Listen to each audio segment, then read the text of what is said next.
a estudiar español. Does this mean we are studying Spanish or we will study Spanish? In Spanish, future actions can be expressed with the formula ir a plus a verb in the infinitive, which is very similar to the English construction going to. So, vamos a estudiar español means we are going to or we will study Spanish. Using ir a plus infinitive usually implies a degree of certainty or commitment that the action will in fact take place. So you should use it when you're fairly certain that something is going to happen in the imminent future. Remember too that the verb ir is irregular in the present indicative. Yo voy a estudiar español. ¿Vas a estudiar español conmigo? Ella va a estudiar con nosotros también. Nosotros vamos a estudiar juntos. Vosotros vais a estudiar conmigo. But again, the vosotros form is used only in Spain. Ellos van a estudiar en la biblioteca. Miguel piensa ir al restaurante, pero nosotros pensamos comer aquí. Miguel plans to go to the restaurant, but we plan to eat here. Which tense are the verbs piensa and pensamos in? The present indicative. How are they different, other than their endings? The stem vowels are different. Ye in piensa and e in pensamos. When a verb is stressed on the last vowel of its stem, the verb undergoes a spelling change. When the final stem vowel is e, in certain verbs it changes to ye. ¿Piensas venir al club conmigo? Do you plan to come to the club with me? Quiere esperar. He wants to wait. No perdemos tiempo. We're not wasting time. ¿Empezáis a trabajar a las 8? Do you start to work at 8? Prefieren comer temprano. They prefer to eat early. Did you notice any forms where the stem change doesn't occur? The nosotros and vosotros forms. This is because the stress in the nosotros and vosotros forms does not fall on the last stem vowel, but on the ending. Compare. Nosotros preferimos hablar inglés, pero ellos prefieren el francés. We prefer to speak English, but they prefer French.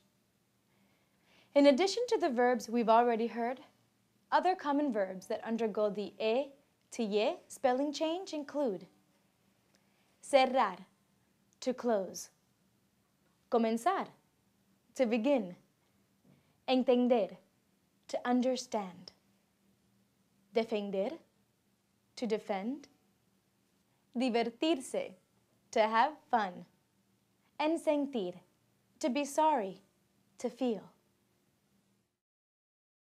Tengo mucha sed. I am very thirsty.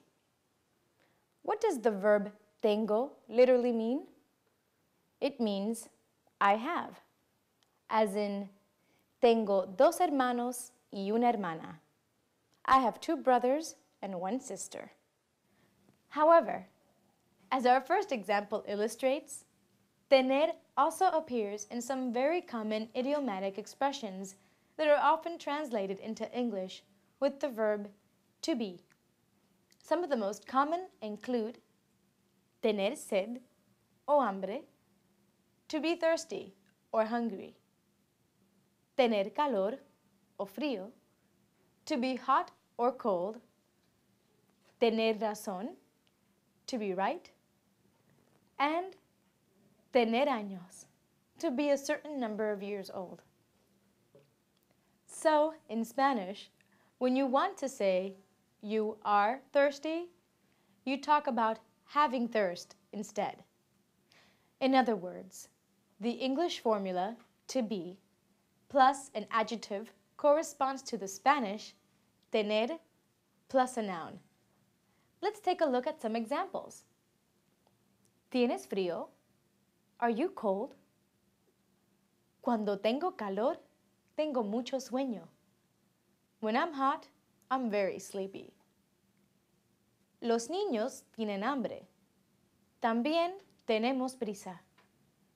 The kids are hungry. We're also in a hurry. Mi hija tiene 2 años. My daughter is 2 years old. Tienes razón. You're right.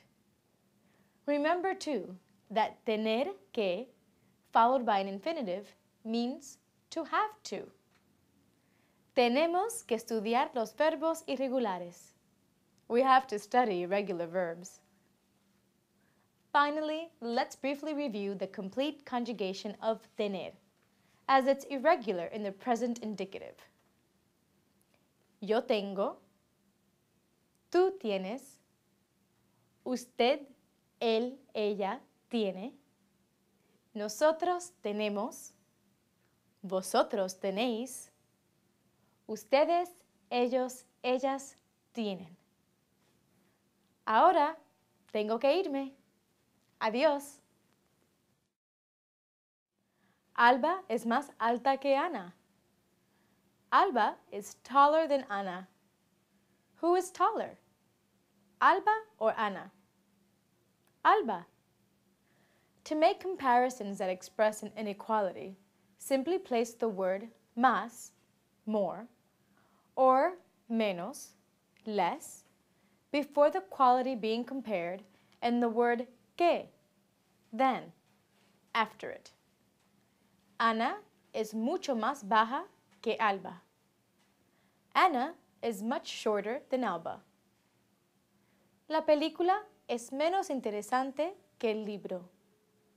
The movie is less interesting than the book. The expressions más que and menos que can also be used following a verb to qualify an action. Mi hermana lee menos que mi hermano. My sister reads less than my brother. Pero él lee más que yo. But he reads more than me. Before a number, use más de or menos de. Luis tiene más de 30 años. Luis is more than 30 years old. Los zapatos cuestan menos de $50. The shoes cost less than $50. To express equality, use tan as before the adjective or adverb being compared and como following it. El autobús es tan cómodo como el coche. The bus is as comfortable as the car. Nuestra ciudad crece tan rápidamente como la capital. Our city is growing as rapidly as the capital. When comparing nouns, use tanto before the noun and como following it. Remember that tanto has to agree with the noun in gender and number. Yo tengo tanto trabajo como tú. I have as much work as you do. En esta zona hay tantos cafés como restaurantes. In this area, there are as many cafes as restaurants. En el Parlamento hay tantas mujeres como hombres. There are as many women in Parliament as men. Tanto como is also used when comparing actions. In this case, it does not change forms. Ella practica tanto como los mejores atletas. She practices as much as the best athletes. Now, what have you heard the following statement? Alba es la más alta de su familia. How tall is Alba now? She's the tallest in her family. To make comparisons of more than 2 things or people, the formula is similar to the comparative. The superlative, which is used to express the highest or lowest degree, is formed by placing a definite article before the person or thing being compared. the point of comparison is introduced by de. Los cuadros más famosos de España están en el Museo del Prado. The most famous paintings in Spain are in the Prado Museum. El Nilo es el río más largo del mundo. The Nile is the longest river in the world. As in English, the noun may be omitted when the meaning is clear from context. Camila es la menos atlética de su familia. Camila is the least athletic in her family.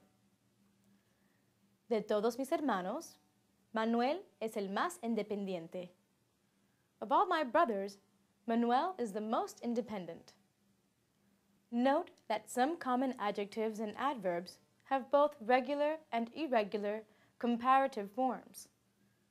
Mejor, better, and peor, worse, describe the degree of a quality, while más bueno and más malo imply moral worth. Likewise, mayor, bigger, and menor, smaller, are used when talking about age, significance, or size, but the regular forms más grande and más pequeño generally refer only to physical size. Don Gabriel es el mejor entrenador de béisbol. Don Gabriel is the best baseball coach. Es también una de las personas más buenas que conozco. He's also one of the kindest persons I know. Notice that mejor and peor usually precede the noun, while the regular forms follow it, and that they can be used as adverbs as well. La radio, El Mundo, se escucha mejor que las otras radioemisoras. El Mundo Radio can be heard better than other radio stations. Alba es más alta que Ana. Alba is taller than Ana. Who is taller? Alba or Ana? Alba.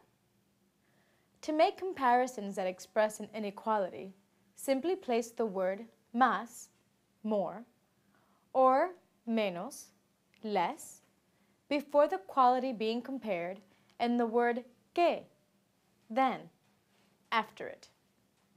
Ana es mucho más baja que Alba. Ana is much shorter than Alba. La película es menos interesante que el libro. The movie is less interesting than the book.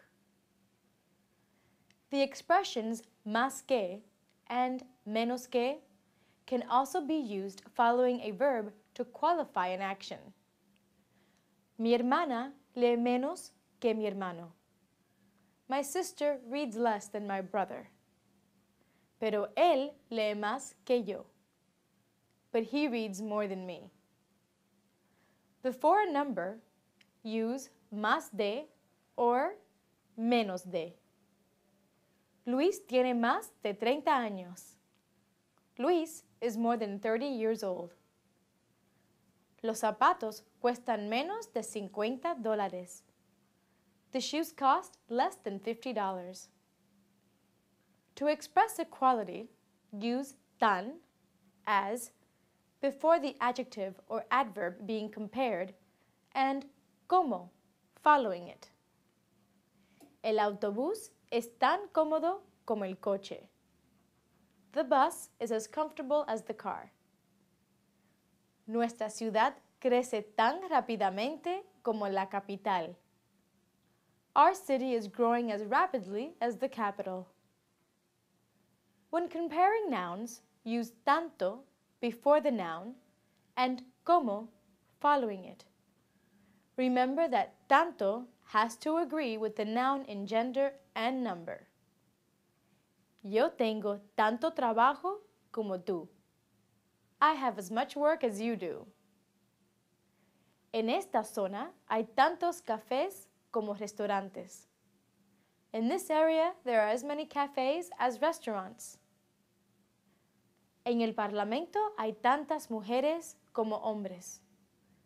There are as many women in parliament as men.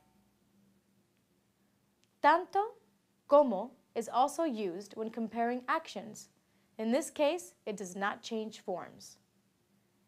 Ella practica tanto como los mejores atletas. She practices as much as the best athletes. Now, what have you heard the following statement? Alba es la más alta de su familia. How tall is Alba now? She's the tallest in her family.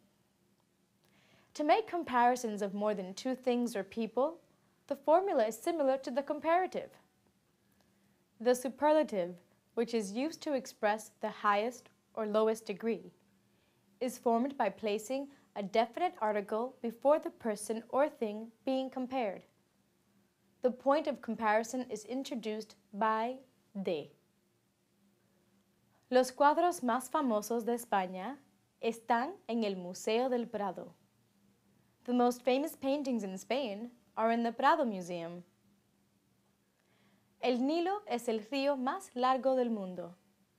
The Nile is the longest river in the world. As in English, the noun may be omitted when the meaning is clear from context. Camila es la menos atlética de su familia. Camila is the least athletic in her family. De todos mis hermanos, Manuel es el más independiente.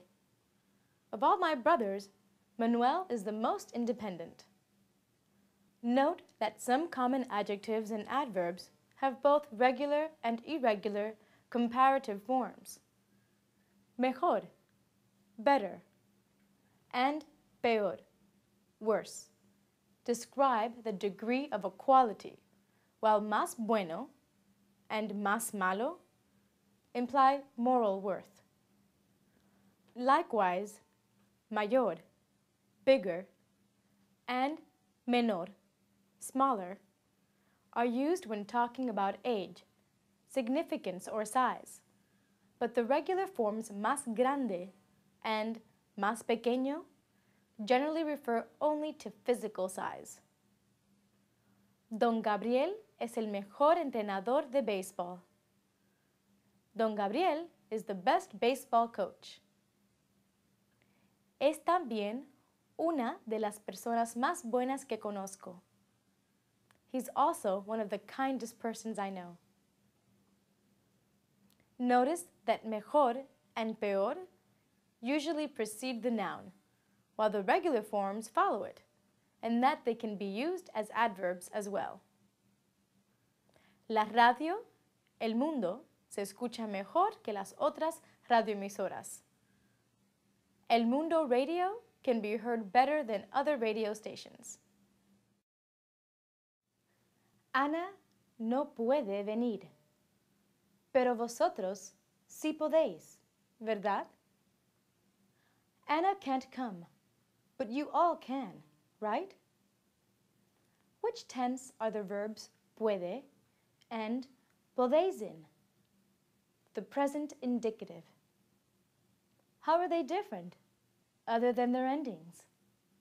The stem vowels are different. We in puede and o in podéis. When the verb is stressed on the last vowel of its stem, the verb undergoes a spelling change.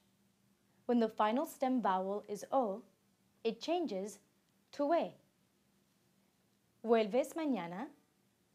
Are you coming back tomorrow? María duerme hasta las 10 los sábados. Maria sleeps until 10 on Saturdays. Encontramos esta clase muy difícil. We find this class very difficult. ¿Recordáis a Alejandro? Do you remember Alejandro? Los zapatos de cuero cuestan mucho. Leather shoes cost a lot. Did you notice any forms where the stem change doesn't occur? The nosotros and vosotros forms. This is because the stress in the nosotros and vosotros forms does not fall on the last stem vowel but on the ending. Compare. Nosotros volvemos a la casa a las 6. Juanito vuelve a las 3. We come home at 6. Juanito comes back at 3. In addition to the verbs we've already seen, other common verbs that undergo the O to we spelling change include almorzar, to have lunch, contar, to tell, llover, to rain, morir, to die, probar, to try, and soñar, to dream. Note that these verbs belong to all three verb groups, and they take the regular personal endings appropriate for their group. Los niños están mirando la tele. The children are watching TV. What tense is used in this sentence? The present progressive. The present progressive is primarily used to emphasize that an action is in progress at the moment of speaking. Estamos hablando de los verbos. We're talking about verbs. ¿A quién le estás escribiendo? Whom are you writing to? ¿Está leyendo el nuevo libro de Díaz? Are you reading Diaz's new book? Can you see how this tense is formed? With the verb estar in the present indicative and the main verb ending in ando or yendo. In other words, estar plus a present participle. The present participle of irregular verbs is formed based on the infinitive by replacing the ad ending with ando and the ed and id endings with yendo. Remember too that the verb estar is irregular in the present indicative. Notice that this construction is very similar to the English present progressive, which is also formed with the present tense of a verb to be plus a present participle ending in ing. However, unlike in English, the present progressive is not used nearly as often in Spanish, where it is reserved for emphasis and used only when speaking about actual actions, rather than conditions or states. Compare. Estoy comiendo helado porque me siento triste. I'm eating ice cream because I'm feeling sad. The present progressive can also be used more broadly to refer to a process that is in progress in general, but no specific action may be taking place at the precise moment of speaking. Miranda está preparando un reportaje sobre la música cubana. Miranda is preparing a report on Cuban music. So, even though Miranda may not be working on her report right at this moment, it is something that she is in the process of preparing. Finally, remember that the present progressive in Spanish cannot be used to indicate a future action. The simple present should be used instead. Trabajo mañana. I'm working tomorrow. Mi hermano es doctor, pero no está aquí. My brother is a doctor, but he isn't here. What is the difference between the verb forms es and está? The first is a form of the verb ser, while está is a form of estar. But why use two different verbs when they both mean is? The English verb to be has two Spanish equivalents, ser and estar.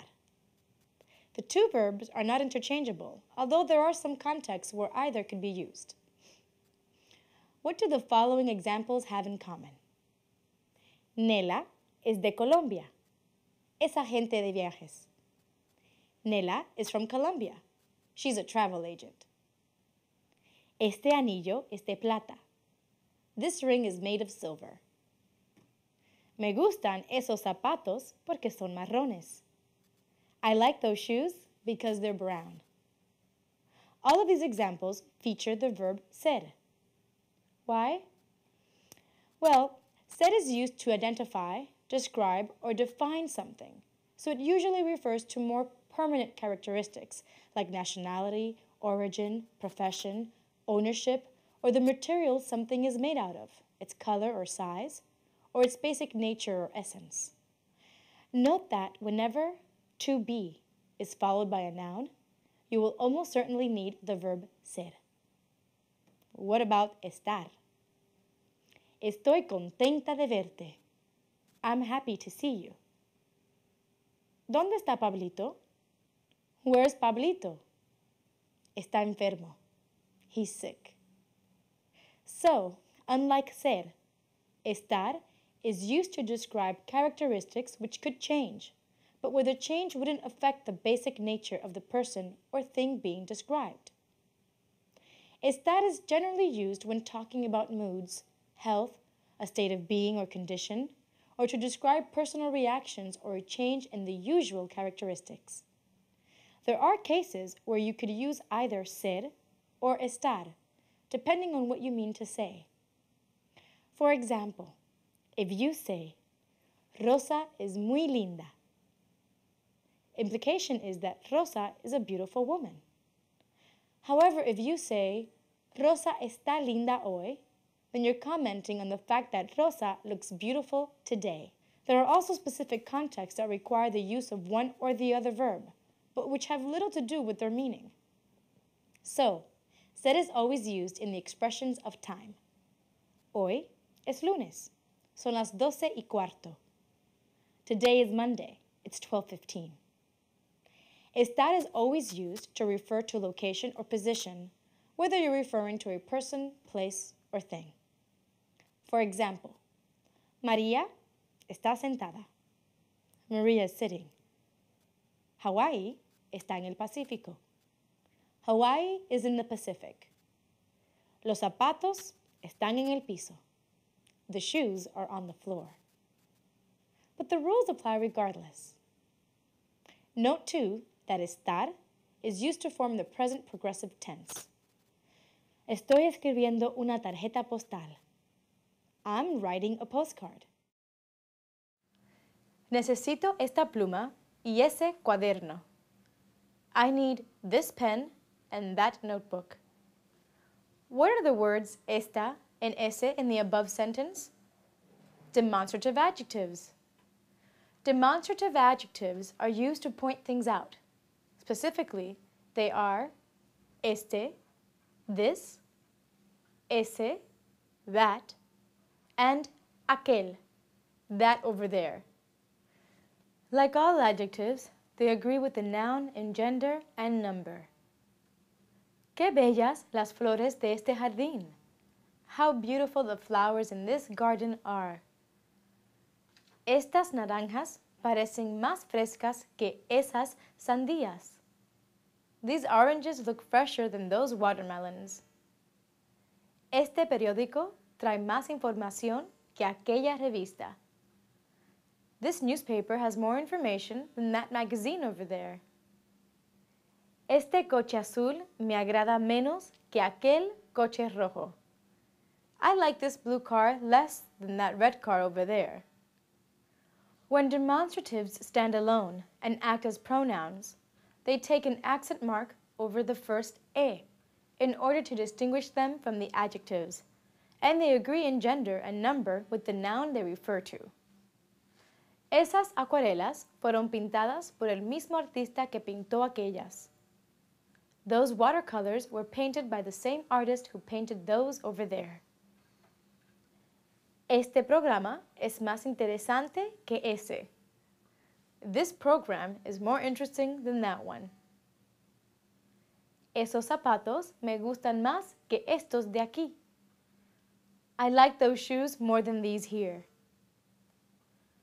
When a demonstrative pronoun refers to unnamed objects or to ideas, actions, and situations in general, the neuter forms should be used. They do not change for gender or number, and because they can only be used as pronouns, they require no distinguishing accent marks. ¿Qué es eso? Esto es un llavero. Aquello es una cartera. What is that? This, it's a keyring. That over there is a wallet. ¿Te acuerdas de lo que pasó el sábado pasado? No quiero acordarme de eso. Do you remember what happened last Saturday? I don't want to remember that. Ana pide una cerveza y nosotros pedimos vino. Ana orders a beer and we order wine. Which tense are the verbs pide and pedimos in? The present indicative. How are they different other than their endings? The stem vowels are different. I in pide and e in pedimos. When a verb is stressed on the last syllable of its stem, the verb undergoes a spelling change. E in certain verbs changes to I. Let's look at some examples. ¿Repites cada lección? Do you repeat each lesson? Anita se viste siempre de negro. Anita always dresses in black. Los sábados servimos la cena a las 6. On Saturdays, we serve dinner at 6. ¿Decís que necesitamos ir? Are you saying we have to go? ¿Sirven el postre? Do they serve dessert? Did you notice any forms where the stem change doesn't occur? The nosotros and vosotros forms. This is because the stress in the nosotros and vosotros forms does not fall on the last syllable of the stem, but on the ending. The most common verbs that undergo the e to I spelling change include conseguir, to get, corregir, to correct, decir, to say, to tell, pedir, to ask for, to order, repetir, to repeat, seguir, to follow, to continue, and vestirse, to dress. Note that most verbs in this group are id verbs, and they take the regular id personal endings. However, there are also a few special cases to remember. The verb decir has an irregular yo form. Digo. No digo nunca la verdad. I never tell the truth. And seguir and conseguir are also special. In addition to the e to I change, they undergo another spelling change. They drop the u before a or o. Sigo siempre sus consejos. I always follow his advice. No hablo español. What makes this sentence negative? The word no. To make a simple negative statement in Spanish, simply use no directly before the verb. In response to a question, no is used twice. Once at the beginning of a sentence, as a general no, and once before the verb, meaning not. ¿Habla usted inglés? No, no hablo inglés. Do you speak English? No, I don't speak English. For more specific negation, Spanish uses no together with another negative. No necesito nada. I don't need anything. No tengo ningún amigo peruano. I don't have any Peruvian friends. No hay nadie en el restaurante. There's no one in the restaurant. No bebo ni café ni Coca-Cola. I drink neither coffee nor Coca-Cola. Elsa no pide nunca información. Elsa never asks for information. Note that such double negative constructions are perfectly acceptable. In fact, unlike English, Spanish allows for multiple negatives in the same sentence. No compro nunca nada. I never buy anything. No quiero nada tampoco. I don't want anything either. The specific negative word can also come before the verb, at the head of the sentence, in which case no is omitted. Nunca compro nada. I never buy anything. Nadie lo sabe. No one knows. Note that all negatives have their affirmative counterparts. ¿Necesitas algo? No, no necesito nada. Do you need anything? No, I don't need anything. ¿Ha llamado a alguien? No, nadie. Has anyone called? No, no one. ¿Siempre escribes en español? No, nunca. Do you always write in Spanish? No, never. ¿Cenan o en la pensión o en una cafetería? They eat either at a boarding house or at a cafeteria. ¿Tiene algunos amigos argentinos o chilenos? Tengo 3 amigos argentinos, pero no tengo ningún amigo chileno. Do you have any Argentinian or Chilean friends? I have 3 Argentinian friends, but I don't have any Chilean friend. Conozco a Pablo, pero no conozco a su hermana. I know Pablo, but I don't know his sister. What is the infinitive of conozco? Conocer. A number of common verbs have irregular yo forms in the present indicative. Conducir, to drive. Ofrecer, to offer. Producir, to make, to produce. And traducir, to translate. They undergo a change similar to conocer. For example, no conduzco rápidamente. I don't drive fast. Traduzco al italiano, pero no conozco Italia. I translate into Italian, but I don't know Italy. The verbs. Salir, to go out. Hacer, to do, to make.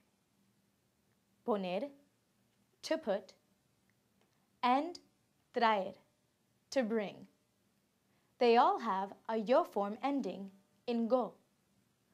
Los viernes salgo del trabajo a las 2. On Fridays, I leave work at 2. Yo pongo la mesa y mi esposo lava los platos. I set the table and my husband washes the dishes. Por la mañana, hago ejercicio. In the morning, I exercise. Yo traigo la ensalada y tú traes la carne. I'm bringing the salad and you're bringing the meat.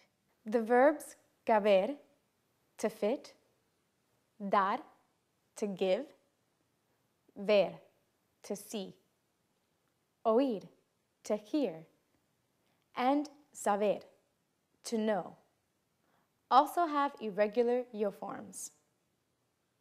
No sé dónde está la oficina de cambio. I don't know where the exchange office is. Veo a 2 mujeres. ¿Cuál de ellas es tu madre? I see 2 women. Which one is your mother? Yo no quepo aquí. I don't fit here. ¿Sabe dónde está el teatro? No conozco bien esta ciudad. Do you know where the theater is? I don't know this city well. What do the verbs sabe and conozco mean? They both mean to know, but they are not synonyms, are they?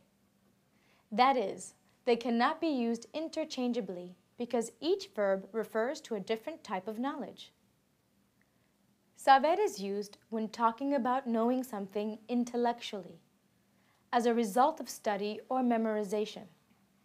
It means to know a fact, or to know how to do something. Conocer, on the other hand, means to be familiar or acquainted with. It is always used with people and geographical locations, but it can imply a mere surface knowledge of a subject. ¿Conoces a Susana? Do you know Susana? No, no la conozco, pero sé que es la hermana de Antón. No, I don't know her, but I know she's Anton's sister.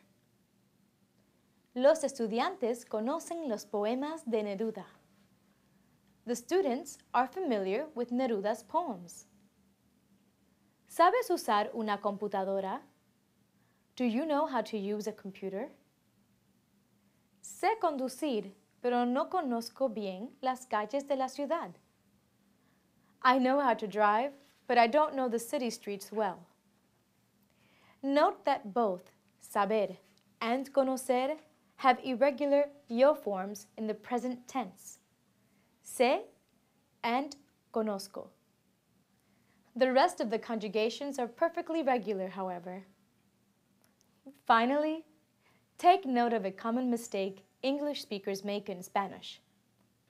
When you're talking about a specific skill, like driving, in the example we just heard, or playing the piano, playing a sport, using a tool, etc. In English, we might say, can you drive? Play the piano? Use a computer? In Spanish, however, when this is a question of possessing the necessary skill to do something, you would use the verb saber and not poder, which means to be able to. Again, sé conducir. I can drive. Or, I know how to drive. However, if there are outside circumstances that affect someone's ability to perform an action, that is, if possession of the skill itself is not in question, you would then use poder. No podemos conducir por la niebla. We can't drive because of the fog. No oigo la radio. I don't hear the radio. What is the direct object in this sentence? It's la radio. The direct object usually follows a verb without needing to be introduced by a preposition. It's, in other words, the direct recipient of the action of a sentence. Javier lee un libro. Talking about people is slightly different. You have to use the personal a to introduce them as a direct object. Voy a visitar a mi abuela. Direct object pronouns are used in place of direct object nouns in order to avoid repetition. Can you identify the direct object pronoun in the following sentence? ¿Es verdad que no la oyes? Is it true you can't hear it? Of course, it's la, which stands for a female direct object. For example, la radio. The direct object pronouns in Spanish are me, which means me. ¿Me ves? Do you see me? Te, meaning you, familiar. Te voy a llamar. I'm going to call you. Lo, which means him, but also you. When you're talking to a man, you address with usted. Lo buscan. They're looking for him. La, which likewise means her, but also you when addressing a woman politely. La invitamos a cenar. We invite you to dinner.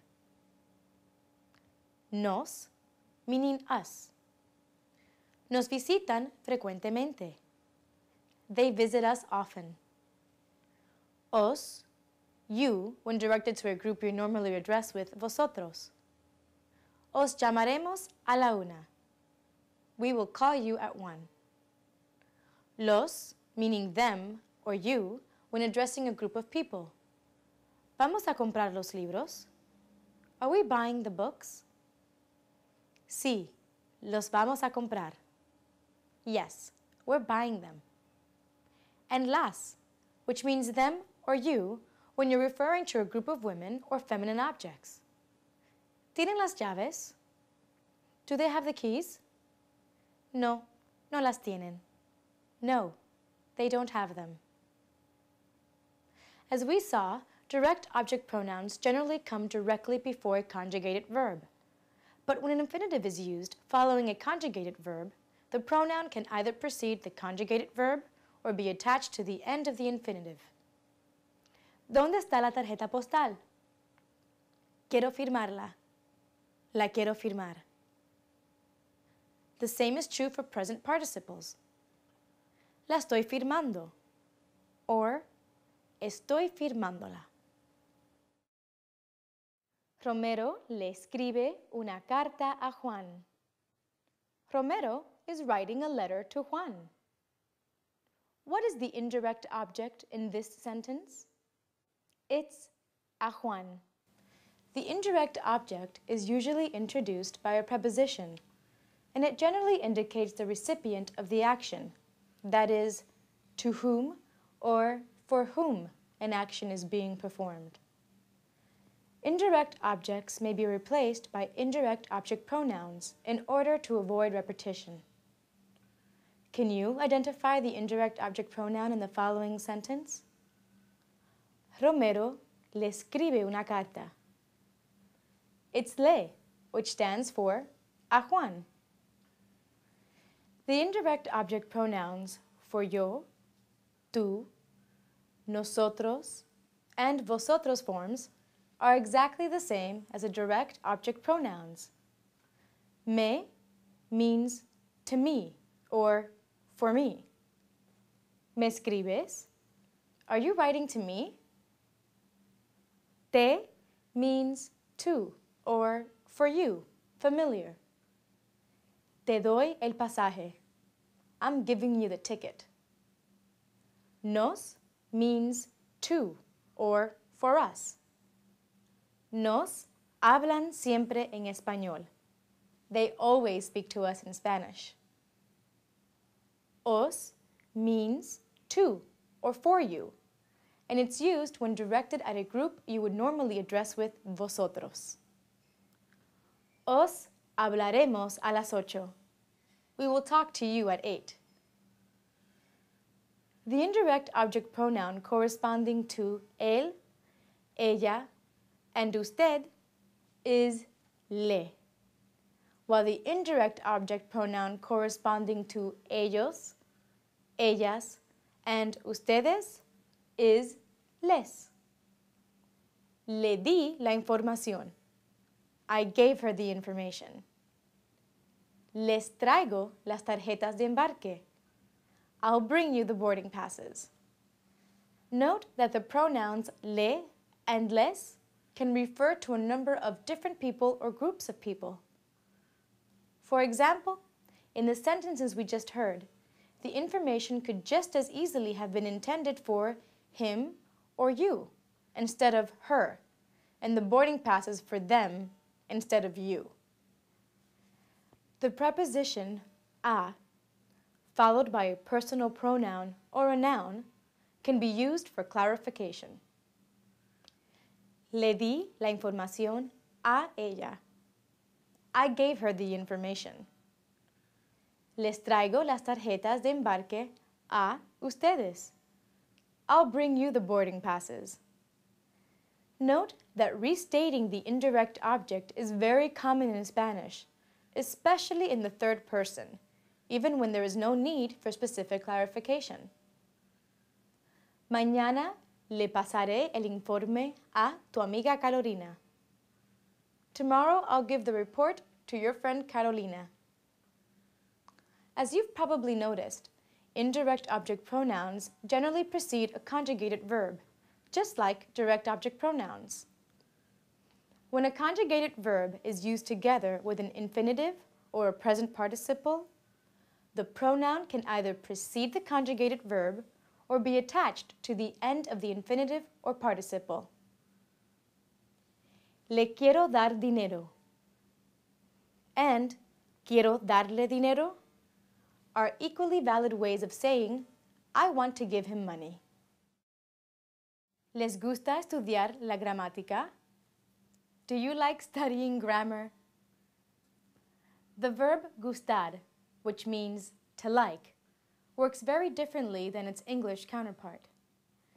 It's also one instance where the literal translation, to be pleasing to, or to please, can help you remember how it's used. So, when you want to say you like something using gustar, the person or object of your affection is expressed as the subject of the sentence, while the person doing the liking appears as an indirect object. This means that gustar is always used with an indirect object, usually an indirect object pronoun, which represents that person. Me gusta la comida italiana. I like Italian food. Pero no me gustan estos platos. But I don't like those dishes. Gustar is most often used in the two forms you just heard, gusta and gustan. Use gusta when the thing or person liked is singular, and use gustan when what is liked is plural. Pero no me gustan estos platos. You also use the singular if you're talking about an action expressed by a verb in the infinitive. Nos gusta viajar. We like to travel. You can emphasize on the person who likes something by adding a and a name before the indirect object pronoun. A los estudiantes les gustan los libros de García Márquez. Students like García Márquez's books. Or by adding a and a pronoun before the indirect object pronoun. A mí me gustan los libros de García Márquez. I like the books by García Márquez. If you want to emphasize on how much you like or dislike something, notice that the word mucho comes directly after gustar. A los estudiantes siempre les gustan mucho los libros de García Márquez. Students always like García Márquez's books a lot. The same is true for más. Pero les gustan más las historietas, but they like cartoons better. You can also use gustar to express that you do not like something by just putting no in front of the indirect object pronoun. No me gustan los libros de García Márquez. Or, a mí no me gustan los libros de García Márquez. I don't like the books by García Márquez. Hace 2 horas que te espero. I've been waiting for you for 2 hours. What tense is the verb espero in? The present indicative. Expressing how long an action has been going on is one of the most common pitfalls of Spanish grammar. As our example illustrates, English uses the present perfect tense, I have been waiting, whereas Spanish uses the present, espero. This is because we focus on the fact that the action or state began in the past, while Spanish speakers focus on the fact that the action continues today or that the condition still holds true. So they use the present tense along with the verb hacer to indicate the length of time that the action has been in progress. The formula is hace plus a period of time plus que plus a verb in that present indicative. Let's look at some examples. Hace 2 semestres que estudiamos español. We've been studying Spanish for 2 semesters. Hace 10 meses que no como carne. I haven't eaten meat for 10 months. Hace 20 años que soy actor. I've been an actor for 20 years. To ask how long an action has been going on, you can say, ¿Cuánto tiempo hace que? ¿Cuánto tiempo hace que no llamas a tu madre? How long has it been since you've called your mother? ¿Cuánto tiempo hace que se escriben? How long have they been writing to each other? Recibió una tarjeta de Miguel. He received a postcard from Miguel. What tense is the verb recibió? The preterite. What tense is used to denote past actions? The preterite. The preterite is used to talk about events that took place in the past or actions that were completed in the past. This tense is used to make statements of fact about the past, and whenever a specific moment or period of time is associated with a past action. It is formed by replacing the infinitive ar, ed, or id ending with the appropriate personal ending for the preterite. The preterite endings for regular adverbs are e, aste, and o for the singular forms, and amos, astes, and aron for the plural forms. Note that the nosotros form of adverbs is the same as the present indicative. Here are some examples. ¿Hablaste con Silvia ayer? Did you speak with Sylvia yesterday? Llegamos a las 7. We arrived at 7 o'clock. Estudiaron español anoche. They studied Spanish last night. The preterite endings for ed and id verbs are identical. I, iste, and yo for the singular forms, and imos, isteis, and yeron for the plural. Here are some examples. Comí en la cafetería ayer. I ate in the cafeteria yesterday. ¿Le escribió Roberto? Did Roberto write to her? Salimos de casa a las 6. We left the house at 6. ¿Qué bebieron anoche? What did they have to drink last night? As for verbs ending in ad, the nosotros form is the same in the preterite as in the present tense, and the intended meaning is revealed from context. Compare. Hablamos por teléfono. We talk on the phone. Hablamos por teléfono la semana pasada. We spoke on the phone last week. Some verbs undergo spelling changes in the preterite. Verbs ending in gar and gar take a u before the yo ending. Pagué con mi tarjeta de crédito. I paid with my credit card. Verbs ending in sar change the z to c in the yo form. Empecé a trabajar a las 8. I started to work at 8. For some er and id verbs whose stems end in a vowel, the i in the yo and yeron endings changes to y. Él leyó el periódico. He read the newspaper. ¿Sabías que Charo tuvo un accidente? Did you know that Charo had an accident? Sí, Antonio me lo dijo. Yes, Antonio told me. How many objects are there in the sentence you just heard? 2. An indirect object, me, and a direct object, lo. When a direct object pronoun and an indirect object pronoun appear together in the same sentence, the indirect object pronoun always comes first. Ana me da la maleta. Ana is giving me the suitcase.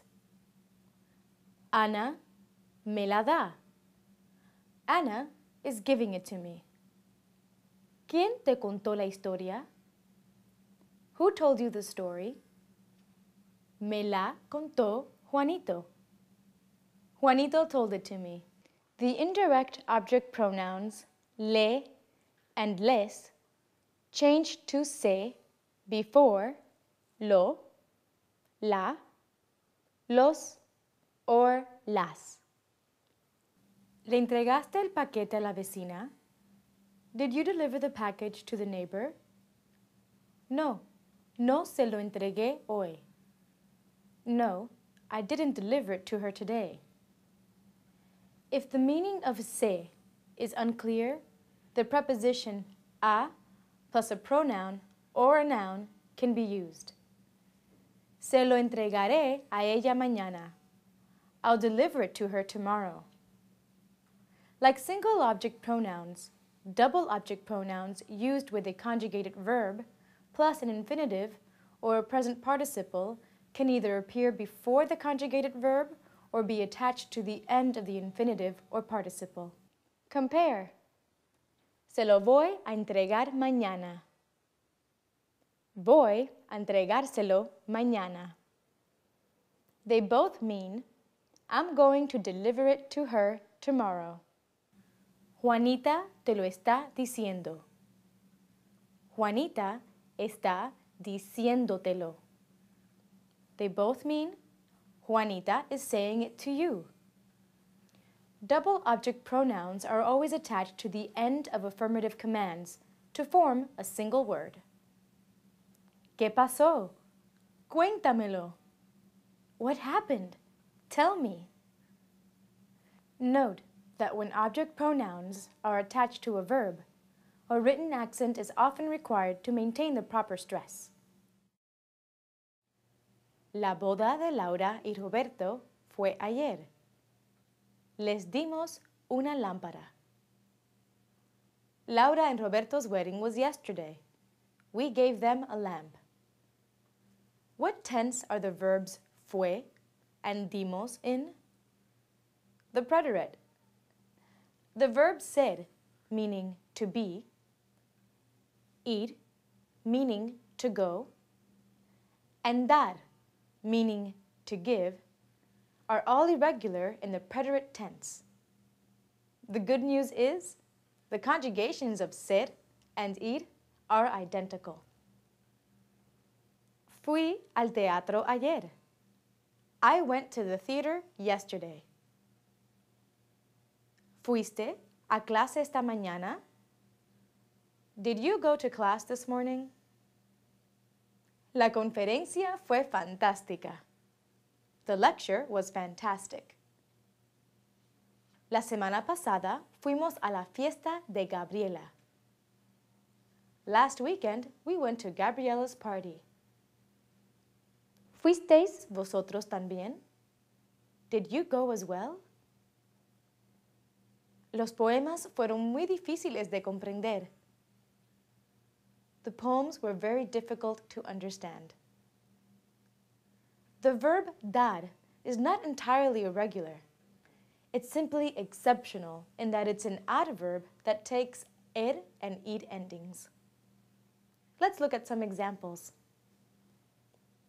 Le di el libro a Elena el mes pasado. I gave Elena the book last month. ¿Le diste la tarea al profesor? Did you give the homework to the professor? Juan le dio la llave a su compañero. Juan gave the key to his roommate. Le dimos las cartas a tu hermana. We gave the letters to your sister. ¿Le disteis vuestra dirección a la secretaria? Did you give your address to the secretary? En la tienda me dieron 2 periódicos. At the store, they gave me 2 newspapers. Note that the forms di and dio have no written accent because they consist of a single syllable. Finally, remember that the preterite is used when an action is viewed as completed in the past.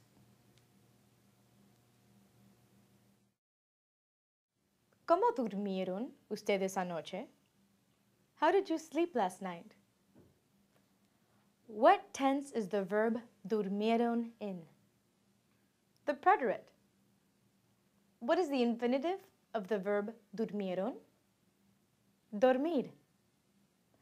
As you can see in the example, the stem vowel O in dormir changed in the preterite tense. The ed verbs, which undergo spelling changes in the present tense, do so in the preterite as well, where E changes to I and O changes to U, like in our example. The most common of these verbs include dormir, mentir, morir, pedir, preferir, repetir, seguir, and servir. Here are some more examples. ¿Qué pidieron ellos? What did they order? Raúl pidió camarones y Rosa pidió langosta. Raúl ordered shrimp and Rosa ordered lobster. Beba te mintió. Beba lied to you. Mis padres prefirieron esperar. My parents preferred to wait. Note that these spelling changes apply only to the third person singular and plural forms. ¿Vende Pedro su apartamento por necesidad? No, para comprar una casa más grande. Is Pedro selling his apartment out of necessity? No, in order to buy a bigger house. What are the two prepositions used in these sentences? Por and para. Do you know why we say por necesidad, but para comprar una casa más grande? Prepositions in any language have a variety of meanings and uses. The same is true for the por and para, so translating them doesn't really help. Let's take a closer look. The preposition por is used when talking about motion or approximate location. It is then usually translated as through, via, around, along, or by. For example, vamos por la calle Gaudí. Let's go along Gaudí Street. Pasaron por el restaurante. They passed by the restaurant. It is also used to indicate means, manner, unit of measure, or the notion of exchange.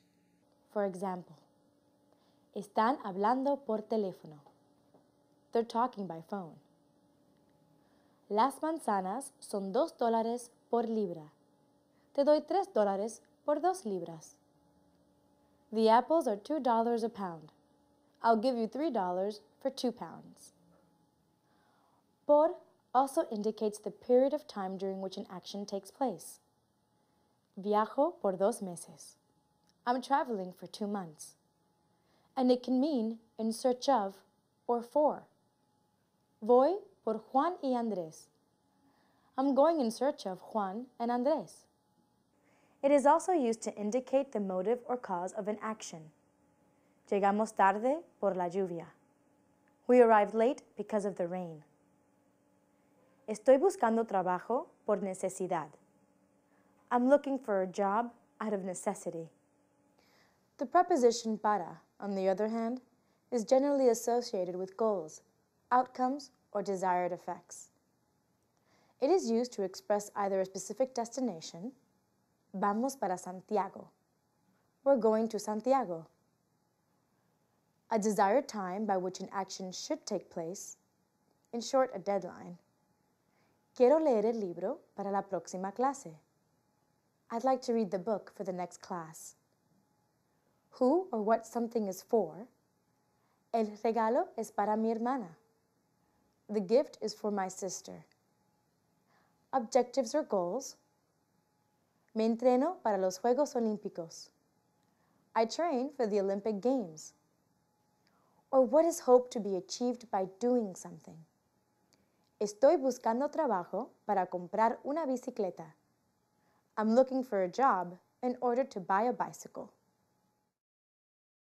Me levanté rápidamente. I got up quickly. What is the adverb in the above sentence? Rápidamente. Most Spanish adverbs are formed just like rápidamente, by adding mente to the feminine form of an adjective. Here are some examples. Lento, slow. Lenta, the feminine form changes the ending. Lentamente. Rápido, rápida, rápidamente. Especial, especialmente. Remember that not all adjectives have a gender-specific ending. General, generalmente. Note that the adverb retains the accents of the adjective. Yo dormía plácidamente cuando el despertador sonó ruidosamente. I was sleeping peacefully when the alarm clock went off noisily. Ese señor siempre me saluda gentilmente. That gentleman always greets me politely. When two or more adverbs are used together, only the last one takes the mente ending, but they all need to be in the feminine adjectival form. Los adverbios se forman rápida y fácilmente. Adverbs are formed quickly and easily. Habló clara y lentamente. He spoke clearly and slowly. Me levanto temprano. I get up early. Where is the reflexive pronoun in this sentence? It's me. Reflexive constructions are used whenever the subject and object, direct or indirect, are the same, which is to say whenever someone performs an action on him or herself. In English, the reflexive nature of an action is often understood. So when we say, she's getting dressed, it's understood that she dresses herself. In Spanish, however, reflexive actions must always be indicated with a reflexive pronoun. Se viste. The good news is that the reflexive pronouns for the yo, tú, nosotros, and vosotros forms are the same as the direct and indirect object pronouns me, te, nos, and os. And there is a single reflexive pronoun corresponding to the subjects usted, ustedes, él, ella, ellos, and ellas. Se. Like all object pronouns, reflexive pronouns come before the verb. Los niños se acuestan a las 10. The children go to bed at 10. Or, alternatively, they can be attached to an infinitive. Tienen que acostarse muy temprano. They have to go to bed very early. Or to the present participle as a suffix. Estoy lavándome los dientes. I am brushing my teeth. Notice that many verbs typically used in reflexive constructions have to do with daily routine, like afeitarse, to shave, despertarse, to wake up, peinarse, to comb, and vestirse, to get dressed. Other commonly used reflexive verbs don't involve reflexive actions at all, but describe emotions or mental processes such as sentirse, to feel, acordarse, to remember, or preocuparse por, to worry about. Finally, remember that certain verbs change meaning depending on whether they are used with or without reflexive pronouns. So, for example, while dormir means to sleep, dormirse means to fall asleep. ¿Estás durmiendo? No, no puedo dormirme. Are you sleeping? No, I can't fall asleep. Levantar means to lift up, to raise. But levantarse means to get up out of bed. Pero no se preocupen. The most difficult thing about reflexive constructions is simply to remember, acordarse, to use them. Me gusta el té. I like tea.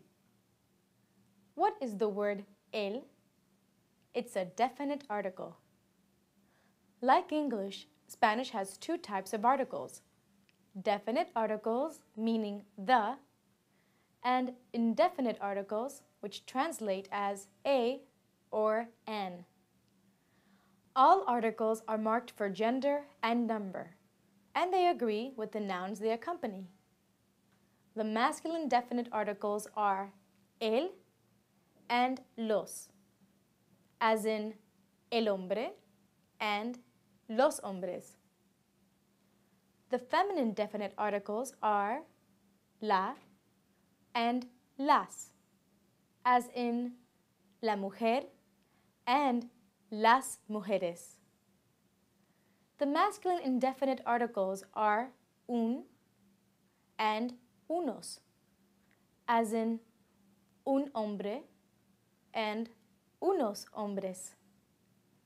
The feminine indefinite articles are una and unas, as in una mujer and unas mujeres. Nouns that represent an entire category or refer to a general concept usually take a definite article. No me gustan los videojuegos. I don't like video games. La justicia es ciega. Justice is blind. The names of languages, as well as the names of rivers, mountain ranges, and lakes, all take the definite article. El chino es la lengua con más hablantes. Chinese is the language with the most speakers. El Aconcagua es el monte más alto de América del Sur. Aconcagua is the highest mountain in South America. However, the article is not used with languages following the verb hablar, or the prepositions en and de, nor is it generally used with the names of countries or cities, unless the article forms part of the name or the noun is modified. Vamos a pasar por El Salvador y Panamá, donde se habla español. We'll pass through El Salvador and Panamá, where they speak Spanish. Quito es la capital de Ecuador. Me encanta el Quito colonial. Quito is the capital of Ecuador. I'm enchanted by colonial Quito. The definite article is also commonly used for physical descriptions, as well as in place of possessive articles, when ownership is clear, such as the parts of the body or clothing. Me duele la cabeza. My head hurts. Luis tiene los ojos azules. Luis has blue eyes. And the definite article is used with the days of the week and the time of day. Llegan el sábado a las 3 de la tarde. They arrive on Saturday at 3 in the afternoon. With titles, use the definite article when speaking about someone, but not when speaking to them. Señor Vega, ¿cuándo llega la señora Vega? Mr. Vega, when does Mrs. Vega arrive? The indefinite article is generally used under the same circumstances as in English. Quiero comprar una casa en el campo. I want to buy a house in the country. El tenor está cantando una hermosa aria. The tenor is singing a beautiful aria. However, the indefinite article is used much less in Spanish than in English, and it may be most useful to focus on when it should not be used. For example, no article is used to state a profession, nationality, religion, or affiliation unless the noun is modified. Mi tía Sofía es griega, es arquitecta, es socialista. My Aunt Sophia is Greek. She's an architect, she's a socialist. Su padre era un arquitecto famoso y un socialista muy activo. Her father was a famous architect and a very active socialist. The article is omitted following the prepositions con and sin, as well as after the verbs buscar, to look for, encontrar, to meet, to find, tener, to have, llevar, to wear, and haber. Buscan programador. They're looking for a programmer. Mi madre siempre andaba con bastón. My mother always walked with a cane. No tenemos teléfono. Estamos sin teléfono desde hace una semana. We don't have a phone. We've been without a phone for a week.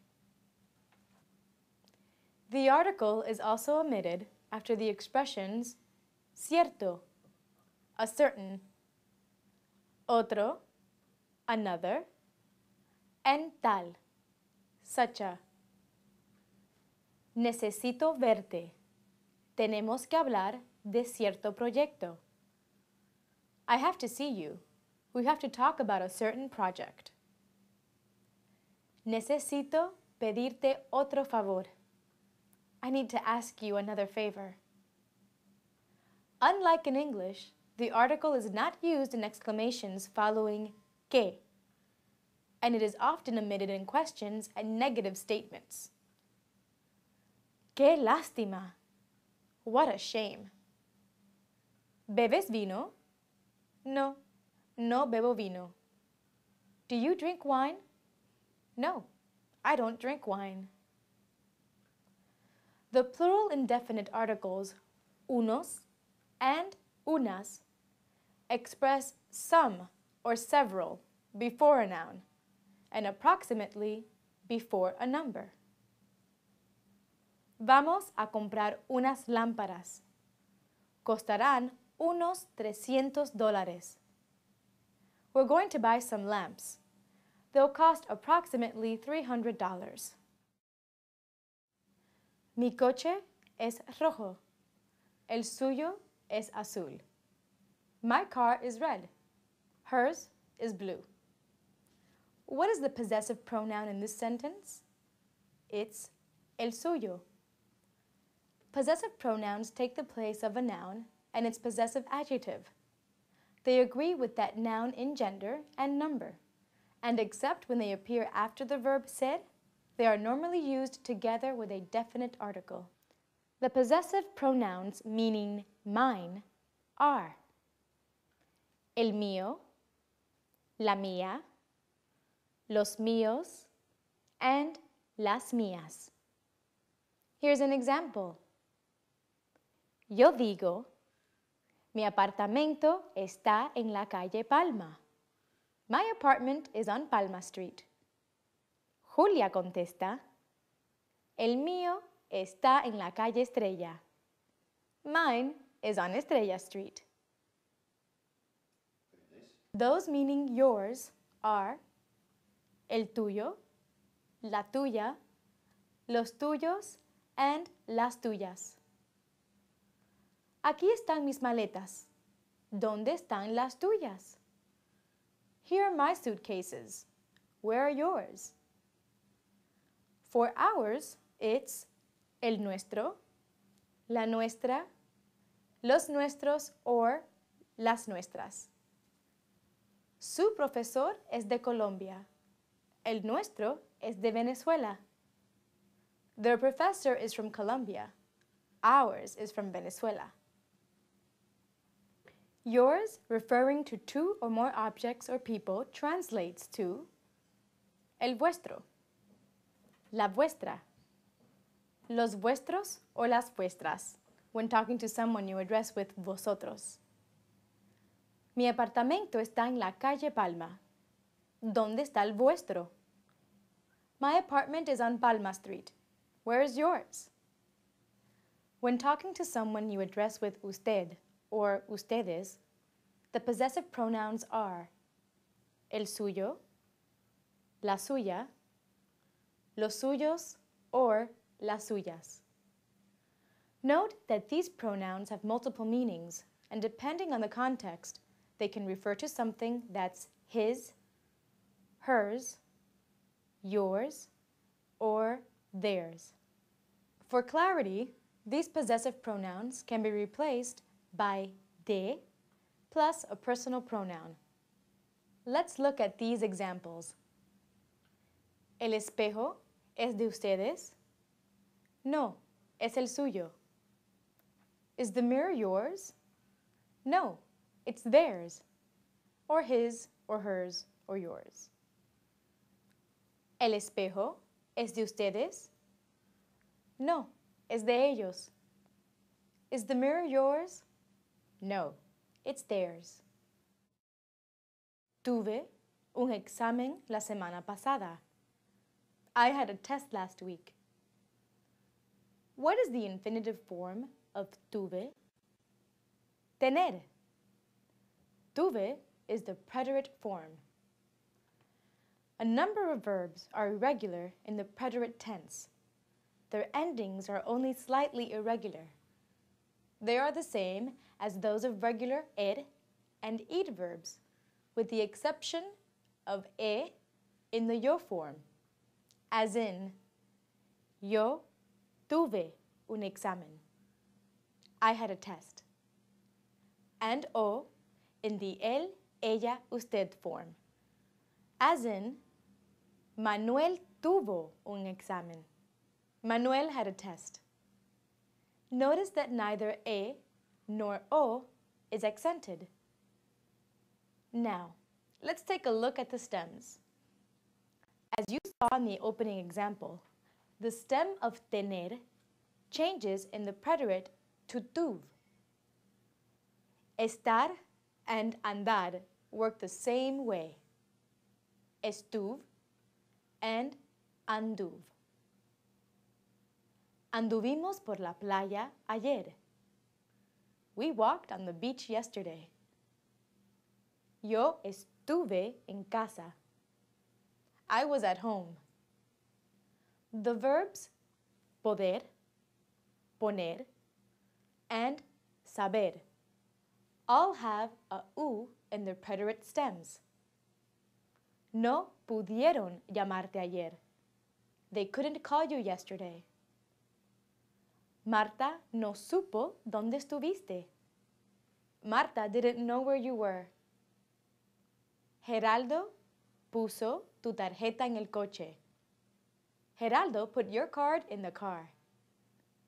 The verbs hacer, venir, and querer all have an e in their preterite stems. ¿Qué hiciste ayer? What did you do yesterday? Vinimos de Toledo. We came from Toledo. No quise molestarlos. I didn't want to disturb them. In the él, ella, usted form, the se in hacer changes to a z to maintain the soft sound. ¿Qué hizo Carlos en la fiesta? What did Carlos do at the party? The verbs decir, traer, conducir, and traducir all have stem ending in j. Remember that when the stem ends in j, the e from the yero ending is omitted. No dije nunca una mentira. I've never told a lie. Trajeron la torta.